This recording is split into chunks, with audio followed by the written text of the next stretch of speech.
sintetizar el argumento que quiero presentar en su conjunto. De modo que, y luego desarrollaré puntos específicos. Interesante música de fondo, ¿verdad? Electrónica. ¿Cómo?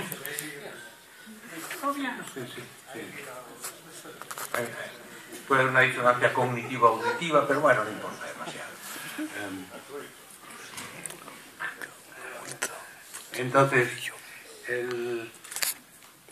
realmente voy a presentar, sintetizar el argumento central de lo que quiero decir, en primer lugar, y luego volveré atrás y desarrollaré más empíricamente puntos específicos de ese argumento. De modo que así, si alguno tiene prisa, se puede ir dentro de 10 minutos y se lleva lo esencial de la conferencia.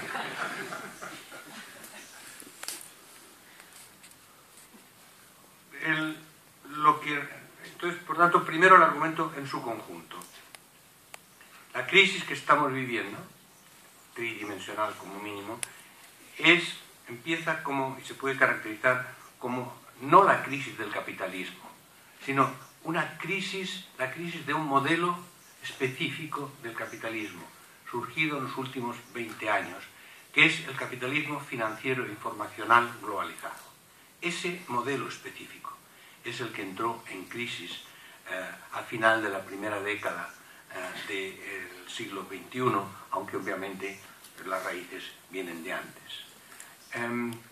En esa crisis y en ese modelo, el modelo de capitalismo informacional financiero, hay un componente esencial, que es la conexión entre finanza y sector inmobiliario, promoción inmobiliaria e industria de la construcción, que es la industria más destructiva del planeta en términos económicos, sociales y ecológicos. Y por consiguiente, en la base de esa crisis hay esa conexión fatal entre la acumulación financiera y la acumulación en base al desarrollo inmobiliario. Esa crisis se inicia en Estados Unidos, pero se difunde rápidamente a Europa a través de los mercados financieros globales. Pero la crisis no es global. Esto es muy importante. Lo que se llama la crisis financiera global no es global. Es la crisis de un modelo global, pero que no se produce globalmente. ¿Por qué? Porque 2/3 partes de la humanidad están creciendo. Y creciendo a tasas más altas que en los últimos 20 años. Obviamente China e India, pero también Brasil, también América Latina en su conjunto, ha estado creciendo al 4 y 5% como media en los últimos 7 años. África está creciendo. Está mal, pero está menos mal, digamos. África está creciendo en términos económicos. Luego haré la crítica de lo que es este crecimiento económico. Pero en términos... y segundo, la gran parte de los países del mundo no tienen crisis del sector financiero. Si tomo, por ejemplo, el país financieramente más importante de África, que es Sudáfrica, que representa 60% del Producto Bruto de África, no hay crisis financiera en Sudáfrica. No hay crisis financiera en Brasil. Hay inflación ahora, pero no hay crisis financiera. No hay crisis financiera realmente por ahora en China o en India. Puede haber. No digo que no pueda haber, pero esta crisis no. Sin embargo, hay efectos propios en cada país de lo que es la crisis del centro del sistema financiero, que es el capitalismo financiero informacional articulado en torno a Estados Unidos y Europa. Las consecuencias y formas de desarrollo de esta crisis son específicas a cada país. Dependen de los contextos institucionales, de los modelos de desarrollo y de crecimiento de cada país. O sea, por tanto, al mismo tiempo es una crisis general, pero es una crisis específica en sus manifestaciones concretas. Y en España es muy específica. Y en el sur de Europa es muy específica. Los peores impactos económicos, sociales, ecológicos de esta crisis se producen en Europa y se producen en particular en España, Grecia, Italia y Portugal. Al principio también en Irlanda, pero Irlanda lo corrigió mucho más rápidamente. Por tanto, también quiero enseñarles cuál es la especificidad propia de España en esta crisis. Pero siguiendo con el argumento, la crisis financiera condujo a una crisis industrial a partir del momento en que el sistema financiero no funcionó en lo suyo propio, es decir, no proporcionó el crédito necesario a las empresas y cortó el crédito a las familias. O sea, crisis financiera que lleva a crisis de crédito y, por tanto, al cortarse el crédito, tanto la producción como la demanda, se corta la actividad empresarial, sobre todo caen pequeñas y medias empresas, grandes sectores, y la caída del sector empresarial lleva a la crisis del empleo.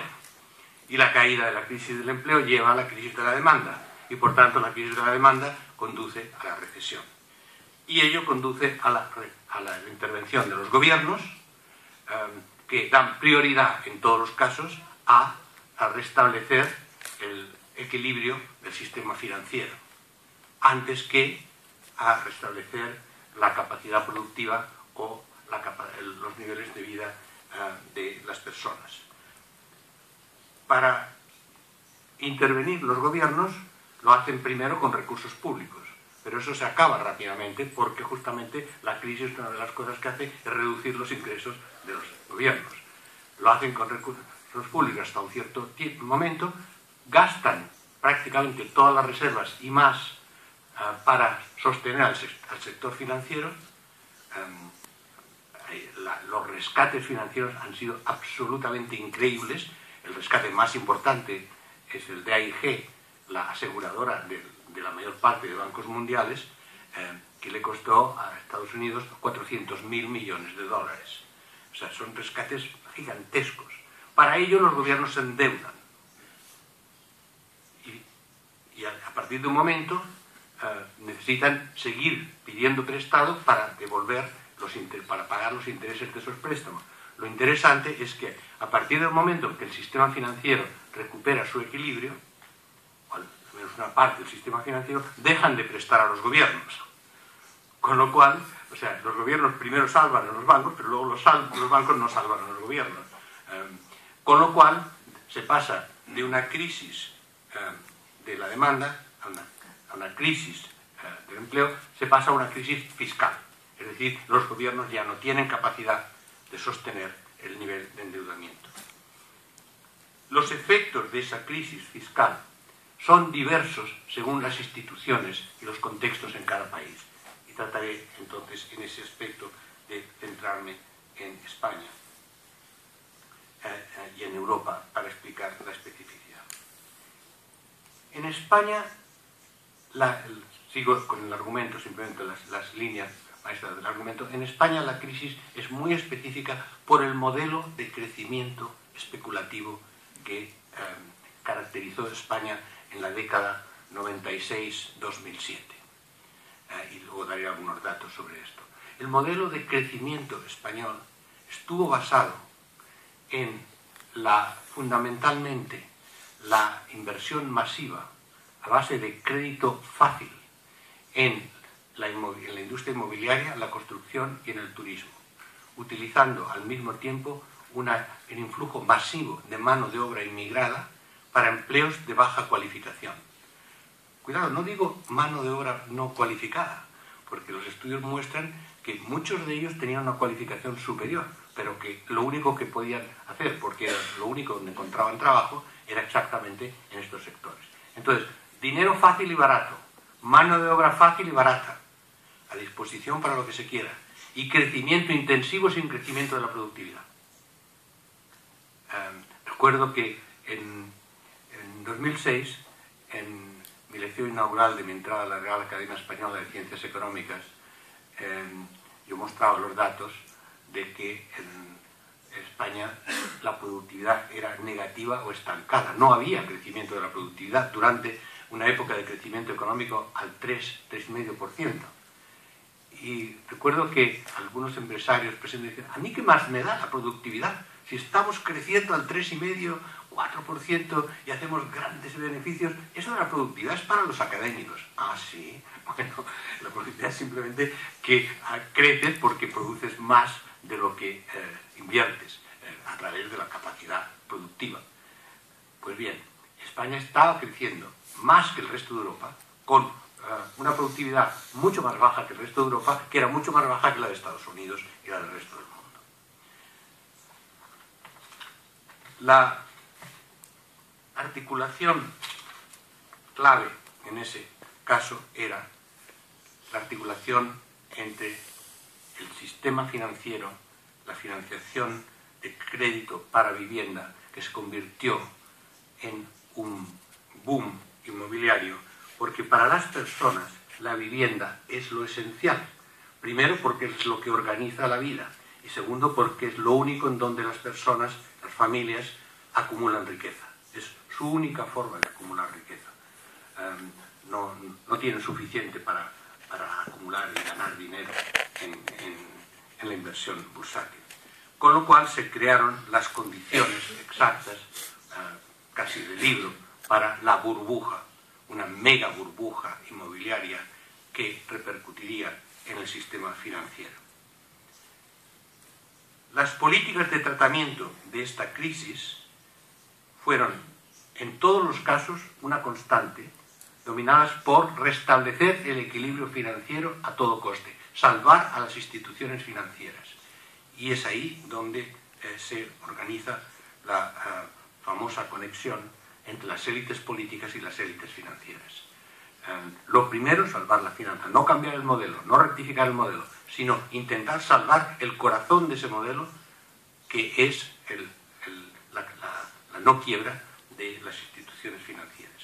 A partir de ahí ya se bifurcan las políticas según los países. En algunos casos se trata de, además, establecer una política de austeridad para que los gobiernos no gasten más, las familias no gasten más, y achicar el modelo. En otros casos hay una estrategia, por ejemplo en Estados Unidos, pero no solo en Estados Unidos, Escandinavia también, de contención de los efectos de la crisis y de buscar políticas de relanzamiento del crecimiento, fundamentalmente a través de la innovación y del emprendimiento.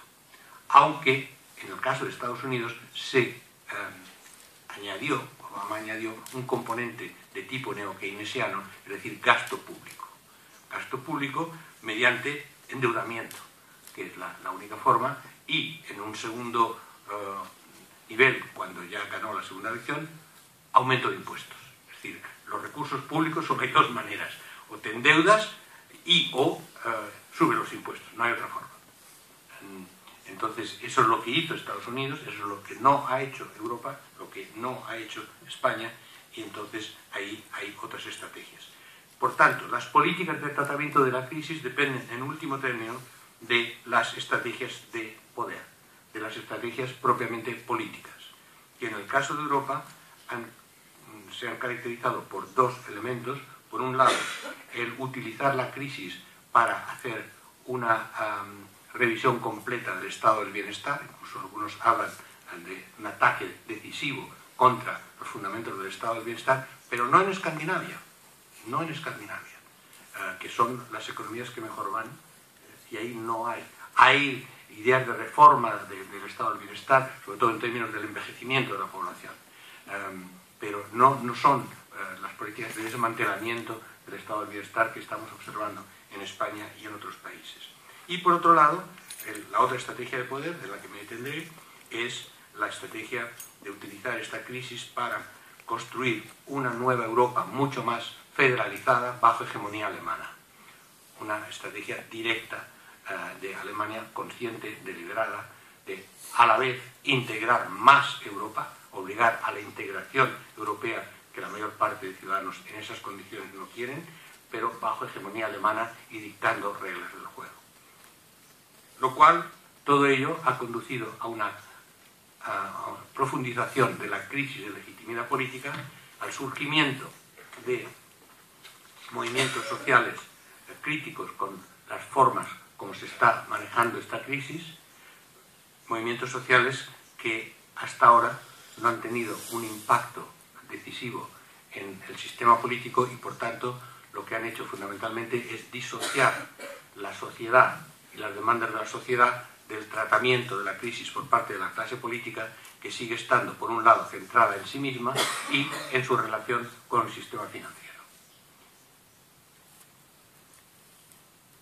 A continuación me referiré, en la última parte de mi conferencia, al hecho de que la crisis urbana no es solamente una crisis financiera, que es más amplia y es más generalizada en el mundo y que afecta decisivamente el modo de vida de las personas. Es una crisis del modelo megametropolitano de crecimiento urbano en el que hemos entrado, ligado al crecimiento económico y no solo a la crisis económica. Y tenemos a la vez dos crisis. Tenemos la crisis financiera, el componente urbano de la crisis financiera, y la crisis urbana como tal, ligada a las condiciones de mayor crecimiento económico, de aceleración del crecimiento económico. Y eso es, por ejemplo, el caso de China o el caso de Brasil, de donde llego en estos momentos. En Brasil, con un alto crecimiento económico, con una mejora de las condiciones de vida individuales de la población y del consumo de la población, con una reducción de la pobreza, ¿cierto? O sea, con todo esto, pero al mismo tiempo ha habido un deterioro básico de las condiciones de vida ligados al modelo de desarrollo metropolitano que está llevando Brasil y que ha llevado, en ese caso, a movimientos sociales del mismo tipo, pero con otra problemática. Y, en fin, la evolución de esta crisis depende, en último término, de su tratamiento político, y esto depende de la relación entre sociedad y política. He terminado la conferencia. Bueno, no, pero ahora les cuento esto, les cuento temas más específicos. Son una serie de viñetas que ilustran y articulan y dan un poco más de contenido a este argumento. Primero, curiosamente, si pensamos en el origen de la crisis, el origen de la crisis está en la insostenibilidad, no solo social o ecológica, sino económica, del modelo financiero, del modelo de capitalismo financiero informacional, basado sobre todo en la aceleración de la creación de capital virtual que funciona en su propia lógica sin relación a la producción de bienes y servicios en la economía y en la sociedad. Y esto se había visto por mucha gente. Stiglitz había escrito sobre esto, Krugman había escrito sobre esto a mediados del 2004, 2005, 2006. En mi caso, incluso un poco antes, en el año 2000, publicamos un libro editado por Tony Giddens, Will Hutton, en Londres, Paul Volcker, el chairman de la Federal Reserve Bank de Estados Unidos, George Soros, en un libro cuyo título lo decía todo, En el límite, viviendo en el capitalismo global. Y era mostrando que ese modelo no era sostenible porque en algún momento la capacidad de creación de valor puramente virtual no podía generar una demanda suficiente para que todo ese valor se realizara en el mercado. Y solo funcionaba como una pirámide, creando valor que creaba más valor, que permitía pagar los intereses para crear más capital ficticio que permitía pagar los intereses, pero que en último momento, como en todo efecto piramidal basado en burbujas, en un momento explota toda la vez. Y cuanto más grande y más acelerado, más profunda la crisis y más destructiva. O sea, por tanto, bastante clásico. ¿Por qué no se corrigió? Muy sencillo, porque quienes estaban manejando ese sistema financiero especulativo ganaban muchísimo dinero y muchísimo poder. Dinero y poder, no solamente dinero. Es decir, lo que era bueno para ellos no era bueno no solo ya para la sociedad, el mundo, sino para la economía capitalista. Era un capitalismo destructivo de sí mismo. Digo poder, ¿por qué? Porque han creado un sistema tan complejo, tan arcano, que solamente desde dentro de la lógica de este sistema se puede tratar y desmontar. Cuando yo le hablaba a un amigo que había llegado a la Casa Blanca en la primera administración Obama, habíamos trabajado juntos en la campaña, le decía, un momento, ¿por qué Obama ha vuelto otra vez a poner en todos los sitios claves de política económica a la gente de Wall Street? Y dice, sí, todos nos lo preguntamos y lo que dice el presidente es que son los únicos que saben qué hacer con la finanza. Y como hay que arreglar la finanza, pues hay que trabajar con los financieros.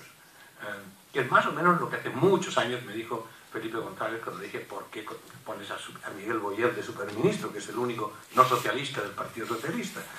Es que es el que conoce estas cosas.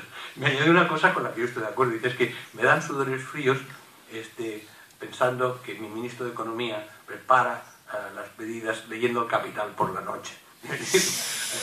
ahí estoy de acuerdo. Pero ven la lógica, que si el sistema se hace tan complejo, la relación de poder al manejo de ese sistema depende de un conocimiento, que es fundamental, conocimiento que está ya dentro de la lógica de un sistema financiero especulativo.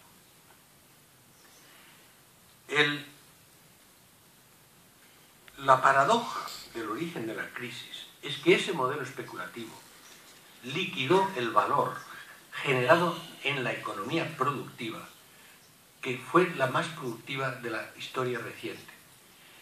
Era el momento de la nueva economía.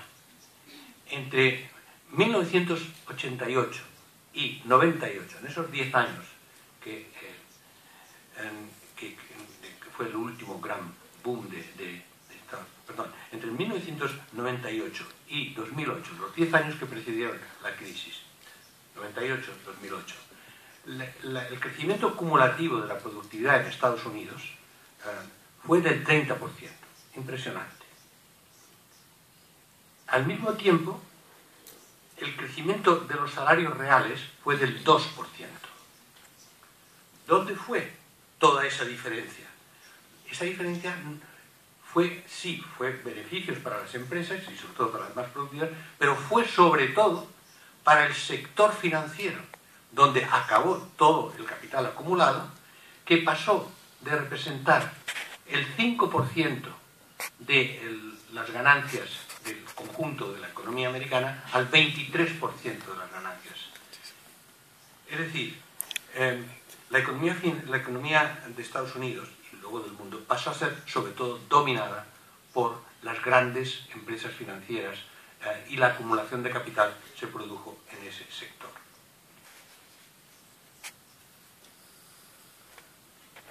El modelo, por tanto, el origen de la crisis en Estados Unidos fue ligado a la capacidad de generación de valor en el sector financiero, que se invirtió enormemente en el sector inmobiliario, endeudando a las familias con el mismo sistema que ustedes conocen aquí, con un crédito fácil. Esto ocurrió también en la transmisión de la crisis a Europa. Los primeros grandes colapsos de bancos